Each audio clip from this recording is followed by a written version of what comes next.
મંદાકની નદીએ ધારણ કર્યું ભયાનક સ્વરૂપ. ચમોલીમાં વાદળ ફાટ્યું. કેદારનાથ ઘાટીમાં પુલ ધોવાયો. રુદ્રપ્રયાગમાં અલકનંદા ગાંધી તૂર. ગુરુવારે રાત્રે ઉત્તરાખંડના રુદ્રપ્રયાગ, ચમોલી અને ટિહરી ગઢવાલ જિલ્લામાં વાદળ ફાટવાની ઘટના બની હતી. ચમોલીમાં 2 લોકો ગુમ થયા છે. કાટમાળને કારણે ઘણા પરિવારો પોતાના ઘરોમાં ફસાયેલા છે. ટિહરી ગઢવાલમાં કોઈ જાનહાનિ થઈ નથી, પરંતુ ઘરોને નુકસાન થયું છે. ટ્રમ્પ ટેરિફ વચ્ચે સૌથી મોટા સમાચાર આવી રહ્યા છે. ભારતમાં 2038 સુધીમાં બનશે વિશ્વની સૌથી મોટી અને બીજી અર્થવ્યવસ્થા. ઇન્ડિયન ઇકોનોમી ગ્રોથ અપડેટની અનુસાર અમેરિકા 50% ટેરિફના તણાવ વચ્ચે ભારતના અર્થતંત્રને અંગે એક અપડેટ આવ્યું છે. ટેરિફના તણાવ વચ્ચે આ સમાચાર ભારત અને ભારતીયો માટે સારા સમાચાર હોઈ શકે છે.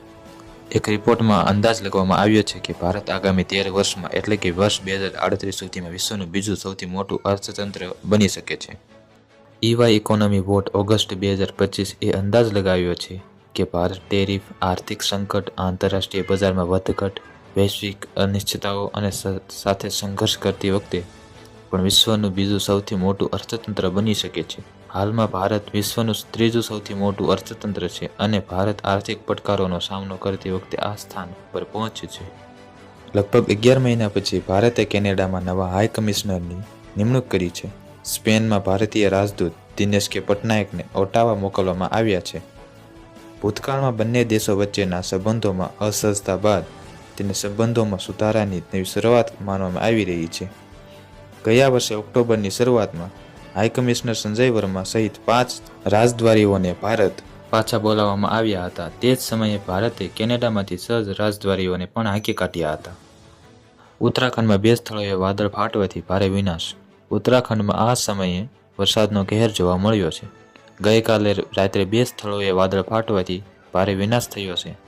ચમોલી અને બાસ્કેદરમાં વાદળ ફાટવાથી ઘણા લોકો ગુમ થયા છે. રસ્તાઓ પર કાટમાળ જમા થયો છે. આ જ કારણ છે કે નદીઓનું પાણીનું સ્તર પણ વધી રહ્યું છે. કેટલાક લોકો હજુ પણ કાટમાળમાં ફસાયેલા છે. મુખ્યમંત્રી પુષ્કરસિંહ ધામીએ પણ આ ઘટના પર દુઃખ વ્યક્ત કર્યું છે. રુદ્રપ્રયાગમાં ભારે વરસાદથી તબાહી. રાષ્ટ્રીય ધોરીમાર્ગ બંધ. જિલ્લામાં મુસળધાર વરસાદને કારણે જનજીવન ખોરવાઈ ગયું છે. મોડી રાતથી પડી રહેલા વરસાદને કારણે ગૌરીકુંડ, રુદ્રપ્રયાગ, ઋષિકેશ, બદ્રીનાથ જેવા ઘણા સ્થળોએ રાષ્ટ્રીય ધોરીમાર્ગ બંધ થઈ ગયો છે. નદીઓનું પાણીનું સ્તર ભયના નિશાનથી ઉપર વધી રહ્યું છે. ઘણી જગ્યાએ ભૂસ્ખલનના કારણે કાટમાળ રસ્તા પર આવી ગયો છે અને વાહનો ફસાઈ ગયા છે. ગુજરાતમાં 3 સિસ્ટમ સક્રિય. ભારે વરસાદની આગાહી. ધરોઈ ડેમના વધુ 2 દરવાજા ખોલાયા. ગોધરા મહુવામાં વહેલી સવારથી ધોધમાર વરસાદ. આજે 13 જિલ્લામાં યલો એલર્ટ. હવામાન વિભાગે આગામી 7 દિવસ એટલે કે 28 ઓગસ્ટથી 3 સપ્ટેમ્બર સુધી રાજ્યમાં હળવાથી મધ્યમ વરસાદની આગાહી કરી છે.